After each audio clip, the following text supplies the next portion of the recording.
Hello guys, welcome to my channel नोदेंस। तो इस चैनल पे आप लोग का बहुत बहुत स्वागत है। तो आप लोग का बहुत सा कमेंट आ रहा था रांची यूनिवर्सिटी में स्टूडेंट को डॉक्टर श्यामा प्रसाद मुखर्जी यूनिवर्सिटी जाना है। तो बहुत कमेंट कर रहे थे कि बीए इंग्लिश ऑनर्स का सेकेंड लिस्ट कब जारी होगा। तो मैं आप लोगों को बताना चाहता हूं कि सेकेंड लिस्ट जारी हो गया है 2 सितंबर, आज ही के दिन।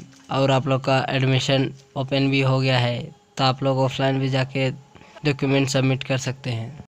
और साथ ही साथ बहुत से सब्जेक्ट का प्रोविज़नल सेकेंड लिस्ट जारी किया गया है, जैसे बीए पॉलिटिकल साइंस, बीए कुड़ू, बीए नागपुरी।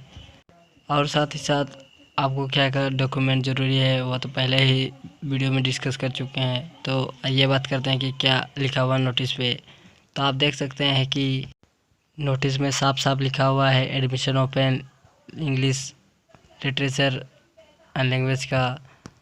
तो आप इसे डीएसएमओ की वेबसाइट चांसलर पोर्टल के थ्रू भर सकते हैं। अगर कोई दिक्कत हो तो आपको दिए गए कॉन्टैक्ट नंबर पे कॉल करके पूछ सकते हैं।